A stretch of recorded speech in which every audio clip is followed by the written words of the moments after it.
aujourd'hui on se retrouve pour apprendre à réaliser ce genre de petites écharpes. Donc comme la Sophie Scarf, un modèle de tricot assez connu inspiré des styles scandinaves. Voilà, donc en version très classique monochrome et avec la petite version avec les liserés.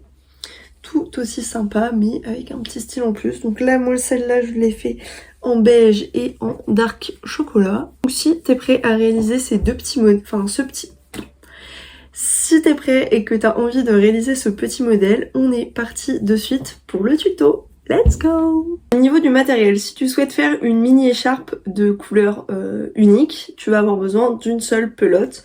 Je te reconseille, personnellement je te conseille un fil qui se crochette entre 3 et 5. Je trouve que c'est un peu le mieux pour le rendu, ça fait ni trop épais ni trop fin et ce sera pas trop long à faire. Et si tu fais comme moi une petite bordure, je te conseille du coup de choisir une autre couleur un peu contrastée de ta première qui va te faire une bordure plutôt peps, ou tu peux faire aussi une bordure plutôt neutre. Voilà les deux pelotes dont on va pouvoir avoir si on fait du bicolore et une seule pelote si on fait du neutre. Au niveau du matériel, du coup tu vas avoir besoin d'un crochet de la taille adaptée à ton fil. Donc tu prends, si c'est une pelote qui se crochette en 3, tu prends un crochet de 3, si c'est une pelote en 5, un crochet de 5.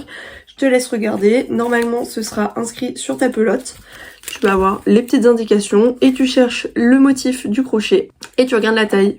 Dans les autres matériaux que tu vas pouvoir avoir besoin, on a l'aiguille à laine pour entrer les fils à la fin, ainsi que le stitch marker pour compter les mailles, c'est un peu plus facile, et le ciseau. Personnellement, moi pour compter mes rangs, j'ai sur mon téléphone une note avec une liste du nombre d'augmentations à faire et je coche à chaque fois que j'ai fait un rang jusqu'à la prochaine augmentation. Mais le stitch marker marche très bien, je vais te montrer comment on fait. Si t'as tout ton matériel, on est parti pour réaliser le tuto ensemble. Let's go! On est donc parti pour le tuto, je me munis de mon fil et je vais commencer par réaliser un nœud coulant. Je fais un 4, je rattrape le fil et je tire. Si jamais tu ne sais pas les faire, je te laisse aller te rendre sur YouTube, il y a plein de techniques pour faire les nœuds courants, moi j'utilise celle-ci.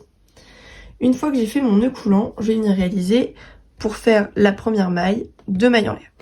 La maille en l'air c'est un tour sur mon crochet, je passe dans la boucle. On en fait une deuxième, un tour sur mon crochet, je passe dans la boucle.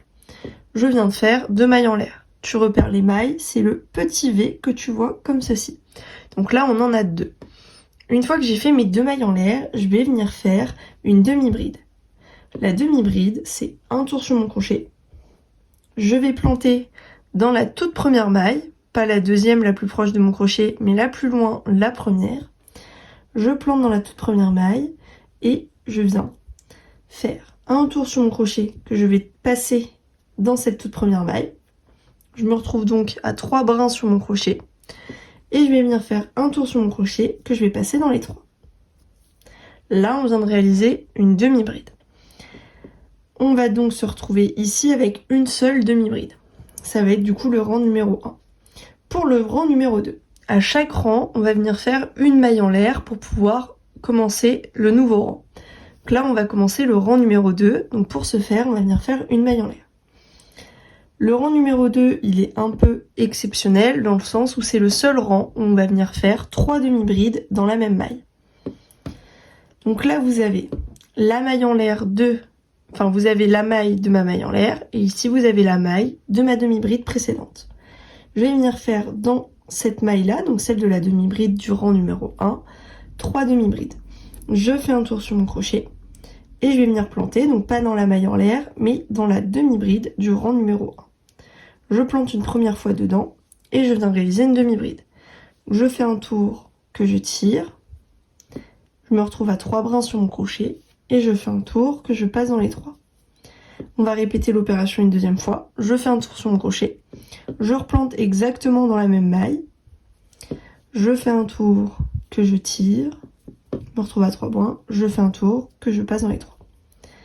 Et on le fait une troisième fois. Donc je refais une demi-bride que je replante toujours dans la même maille, comme ceci. Je fais un tour, je tire, je fais un tour, je passe dans les 3. Et là, on vient de réaliser le rang numéro 2 et la première augmentation. À partir de maintenant, on va partir du principe qu'on augmente tous les 4 rangs. Donc là, on vient de faire le premier rang. On va venir maintenant réaliser 3 autres rangs. Donc une fois qu'on a fait le premier, on vient réaliser 3 rangs supplémentaires. C'est à ce moment-là que les stitch markers peuvent être utiles en marquant tes rangs. En mettant un stitch marker dans le rang que tu viens de réaliser, tu te rends compte que celui-ci, c'était le premier du groupe de 4. Donc on va venir faire les 4 ensemble. Donc là, on va venir faire pour chaque rang 3 demi-brides. Je te montre. On fait une maille en l'air pour faire le rang numéro 3. Je fais une première demi-bride dans la première maille de mon rang précédent, donc le rang numéro 2. Une première demi-bride. Dans la maille suivante, on vient faire une deuxième demi-bride, comme ceci. Et dans la maille d'après, on vient faire également une autre demi-bride. Donc là, c'est la troisième du rang numéro 2. Donc là, on vient de faire 2 rangs de 3 demi-brides. On va encore faire 2 autres rangs. Donc je fais un tour, une maille en l'air. Je viens réaliser 3 demi-brides dans chacune des mailles du rang précédent. 1, 2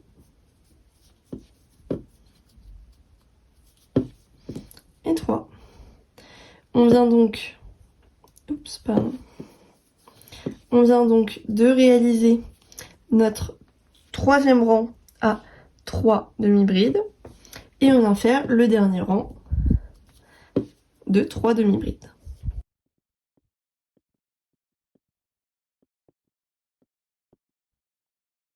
On vient donc de réaliser 4 rangs de 3 demi-brides et maintenant on va pouvoir venir réaliser une nouvelle augmentation. Et cette fois-ci, pour tous les rangs qui vont arriver, donc une fois que vous avez fait votre paquet de 4 rangs du même nombre de mailles, on passera sur une seule augmentation. C'est-à-dire, je fais un tour sur mon crochet pour faire ma maille en l'air. Je viens comme si j'allais faire mes 3 demi-brides, sauf que dans la toute première maille, je vais venir réaliser 2 demi-brides dans la même maille pour faire une augmentation. Je plante, je fais une première demi-bride. Je fais un tour, je replante exactement dans la même maille, je fais une deuxième demi-bride. Et ensuite, je fais une demi-bride dans la deuxième du rang précédent. Et une dernière demi-bride. Ce qui fait que je suis passée d'un rang de 3 demi-brides à un rang de 4 demi-brides. 1, 2, 3, 4. On va pouvoir déplacer notre stitch marker pour marquer que le nouveau rang d'augmentation était ici. Et maintenant, on va pouvoir crocheter 4 rangs de 4 demi-brides. Donc là, on vient d'en réaliser 1. On va pouvoir en réaliser maintenant 3. Comme d'habitude, je fais une maille en l'air et là, je réalise mes 3 rangs de 4 demi-brides. Donc là, on vient de faire notre 4e rang à 4 demi-brides, ce qui veut dire que maintenant, on va faire une augmentation. Pour l'augmentation, on refait comme tout à l'heure, une maille en l'air et 2 demi-brides dans la première maille. Ce qui veut dire qu'on va passer à des rangs de 5. Et si tu as bien compris comment faire la partie augmentation de notre mini écharpe en crochet, on va pouvoir continuer à crocheter chacun de notre côté et se retrouver une fois qu'on aura atteint une largeur et une longueur d'écharpe qui nous convient. Donc je mets un stitch marker là où j'ai fait mes augmentations pour continuer à suivre, c'est plus facile. Et pour te donner une idée, donc ça c'est la taille que je viens de réaliser. Et ça donc c'est une de mes premières écharpes. Au niveau de la longueur, j'avais donc réalisé à peu près tout ça, ce qui représente en centimètres une 50aine de centimètres d'augmentation. Donc je te conseille, si tu aimais bien la longueur de l'écharpe finale, de faire environ une 50aine de centimètres en augmentant comme ceci. Et une fois que tu seras arrivé à la fin de tes augmentations et que tu penses que tu auras une longueur, la moitié de ton écharpe qui te convient, on se retrouve ensemble pour faire les diminutions et du coup la partie décroissante de notre écharpe. Je te laisse donc crocheter toujours sur ce même principe et on se retrouve pour la suite. A tout de suite! Une fois que vous êtes à peu près arrivé à la moitié de votre projet, donc là j'ai à peu près une longueur de 50 cm, Je vais donc pouvoir passer à la deuxième étape qui est les diminutions. Donc faire la même étape que là, mais en descendant. Ici, donc je suis arrivée à mon 4e rang. Donc normalement, je devrais faire une augmentation. Donc ici, je vais repartir en diminution. Et donc j'ai fait mon premier rang d'augmentation, un deuxième, un troisième, un quatrième. Ce qui veut dire qu'à partir de maintenant, je vais pouvoir commencer les diminutions. Donc pour les diminutions, on va faire comme tout à l'heure, on fait une maille en l'air. C'est à peu près le même principe, sauf que cette fois-ci, au lieu de faire 2 demi-brides dans la même maille, on va faire une demi-bride dans 2 mailles. Et pour ce faire, on va venir attraper le brin arrière de la première demi-bride. Donc là, vous avez la maille, pardon. Pour ce faire, vous allez venir attraper, donc là, on a la maille numéro 1. Ça, c'est la maille en l'air. Là, on a la maille numéro 1 et là, on a la maille numéro 2. On va venir attraper le brin avant de la maille numéro 1. Donc comme vous voyez, elle forme un V. D'habitude, on plante dans les deux parties du V. Et cette fois-ci, on va planter que dans la partie avant. Donc je plante dans la partie avant de la numéro 1. Et je vais venir planter dans la partie arrière de la numéro 2. Je remonte. Donc je prépare ma demi-bride, je fais un tour sur mon crochet. Je plante dans la partie avant de la numéro 1, dans la partie arrière de la numéro 2. Et là, je viens réaliser ma demi-bride. Ce qui veut dire qu'au lieu de faire une demi-bride dans 2 mailles différentes, j'ai fait une demi-bride. C'est-à-dire que là, je suis passée de 2 mailles à une seule maille. Donc là, on va pouvoir continuer notre projet en faisant nos diminutions. Donc là, on a la numéro 1, la numéro 2, je plante pas dans la numéro 2, je plante ma deuxième demi-bride dans la numéro 3. Et on va pouvoir repartir sur le même principe que tout à l'heure. Donc là, je viens mettre mon petit stitch marker au niveau de mes diminutions. Et on va repartir pour refaire des rangs de demi-bride. On en fera 4 et à chaque 4e rang, on fera une diminution. Si tu remarques bien, les diminutions sont exactement du même côté que les augmentations. Et du coup, on a fini nos augmentations ici et on va commencer nos diminutions là. Ce qui fait que là, tu pourras plier ton projet pour voir ton avancée au fur et à mesure. Et on se retrouve au moment où on arrivera à notre rang de 3 demi-brides sur un seul rang pour fermer notre projet. Là, c'est exactement pareil. Je vais te remontrer comment faire une diminution. Donc là, je vais d'abord crocheter mes rangs de demi-bride et une fois que j'arrive à mon 4e, je te remonte comment faire la diminution. Je viens de finir le 4e rang, du coup je vais pouvoir faire ma diminution. Donc je remonte, je fais une maille en l'air. On est toujours du côté où il y a le stitch marker, donc sur les parties où on augmente et diminue. Et là du coup je vais planter dans le brin avant de la maille numéro 1, dans le brin arrière de la maille numéro 2, je fais un tour que je tire et je fais un tour, je passe dans les 3. Et là, je suis repartie à nouveau pour 4 rangs de demi-bride sans diminution. Et une fois que j'aurai fini mon 4e rang, le rang suivant commencera par une diminution et ainsi de suite. C'est comme pour les augmentations, mais du coup, cette fois en diminuant. Et une fois qu'on arrivera vers la fin et qu'il ne nous restera plus que les rangs de 3 demi-brides à faire, on se retrouve pour fermer notre écharpe. À tout de suite. Je viens de faire ma diminution qui fait que je viens de faire mon premier rang à 3 demi-brides. Je vais faire mes 3 prochains rangs à 3 demi-brides et je vous montre comment on ferme notre mini écharpe au crochet.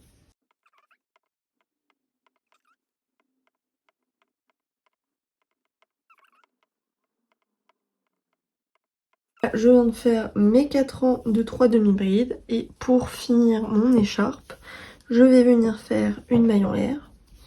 Et cette fois-ci, je vais venir faire ma demi-bride dans les 3 dernières. Donc ce que je vais faire, c'est que je vais planter une fois devant, une fois dans la maille avant, une fois dans la maille arrière, comme si j'avais fait une demi-bride classique. Et je vais également planter dans la dernière maille complète, donc dans les 2 brins. Et là, je vais pouvoir faire un tour que je vais passer dans les 3 et faire ma demi-bride. comme ceci. Et là on a fermé le bout. Je vais pouvoir tirer le fil, prendre mes ciseaux et venir le couper pour y faire un nœud. Comme ceci. On a donc fini l'écharpe en modèle classique, sans bordure. Et là, je vais vous montrer comment rajouter une petite bordure sympathique à votre écharpe. Pour ceux qui souhaitaient une petite écharpe classique, donc voilà, là on a réalisé notre écharpe. Vous n'avez plus que vos fils à rentrer à l'intérieur. Si vous la voulez en classique, elle se porte comme ça. Donc on met la partie large à l'avant, on peut légèrement la replier. Et on vient tout simplement faire notre petit nœud avec les bouts qui traînent, voilà. Vous pouvez après, une fois qu'elle est finie, la bloquer pour qu'elle prenne bien sa forme, c'est-à-dire la mettre dans l'eau avec un peu, moi je mets de l'adoucissant personnellement, et après la faire sécher comme ça, elle prend bien sa forme finale. Et sinon, pour ceux qui le souhaitent, je vous montre comment rajouter la petite bordure, et moi je vais rajouter une bordure de bleu à mon écharpe taupe. J'espère que ça va bien rendre, on va voir le résultat. Bon, j'ai changé d'avis, je pense que finalement je vais faire le contour en marron un peu chocolat foncé pour l'écharpe. Je sais toujours pas si ça va bien rendre, donc je vais vous montrer comment on fait. Et si ça se trouve, le résultat final de mon écharpe ce sera pas du tout la même couleur, mais c'est pas grave. Allez, c'est parti, on va faire le contour ensemble. Pour faire le contour de notre écharpe, on se place où on veut. Moi j'aime bien me placer à peu près à ce niveau là parce que ça va être vers l'arrière de mon cou, comme ça ça ne se verra pas du tout. Je prends mon crochet, donc le même que j'ai utilisé tout à l'heure. Je viens planter. Donc là, à chaque fois, vous avez un rang, un deuxième, un troisième, etc. Et ce qu'on va venir faire, c'est qu'on va venir faire une maille serrée par rang. Donc je plante mon crochet dans le rang dans lequel je veux commencer. Je viens mettre mon nouveau fil. Je pince à l'arrière avec mon index. Je fais un tour de mon crochet et je le passe dedans. Et là, je vais pouvoir venir faire une maille en l'air et venir réaliser des mailles serrées sur toute la longueur. Donc je vais replanter dans la même maille, donc dans le même rang. Je vais prendre mon fil que j'avais pincé à l'arrière et je vais venir le passer au-dessus de mon crochet pour pouvoir le rentrer au fur et à mesure. Donc là, je n'ai pas fait de tour sur mon crochet avant de planter, je vais faire une maille serrée. Je fais maintenant un tour que je tire, je me retrouve donc à 2 brins sur mon crochet et je fais un tour que je passe dans les deux. Là on vient de faire le premier, on peut se mettre le stitch marker comme ça quand on arrivera au bout, on verra que c'est là qu'on a commencé. Et donc là on va pouvoir faire tout le tour de notre écharpe, donc je vais planter dans chaque rang. Donc là j'ai fait le rang numéro 1, je plante dans le rang suivant et je fais une maille serrée et je vais faire ça ainsi de suite. Je plante dans chaque rang et à chaque fois je fais une maille serrée. Une fois qu'on a fait tout le tour et donc on a planté et qu'on a fait notre dernière maille serrée dans le dernier rang, on va pouvoir enlever le stitch marker qu'on avait mis au début sur la toute première maille serrée qu'on avait réalisée. Et on va tout simplement venir planter dans cette maille serrée pour faire ce qu'on appelle une maille coulée. Donc je plante dedans, je fais un tour sur mon crochet, je tire, et là je vais repasser directement dans cette boucle. Je vais pouvoir tirer mon fil, le couper, chouic. Et là, je vais pouvoir faire un nœud qu'après, je rentrerai dans mon projet grâce à mon aiguille à laine ou à mon crochet. Hop, voilà donc à quoi ressemble ta petite écharpe une fois finie. Donc on a un côté avec des mailles pas très belles et un côté avec des mailles belles. Donc pense bien quand tu le mets à mettre le beau côté de face. Et pour la porter, je fais un tour hop, autour de mon cou. Et je vais tout simplement pouvoir venir faire un petit nœud devant. Donc ce qui est sympa, c'est qu'avec le bicolore, ça rajoute une petite touch en plus. Mais voilà, donc c'est une petite écharpe très simple qui permet de bien se couvrir le cou en ayant un petit accessoire très minimaliste, on va dire. Voilà, donc c'était le premier tuto de cette petite session d'hiver, donc n'hésite pas à le repartager et on se retrouve vite pour plein d'autres tutos, notamment des pulls et sûrement une petite écharpe capuche. Voilà, voilà. Allez, sur ce, je te fais des bisous et je te souhaite une belle journée. Bisous.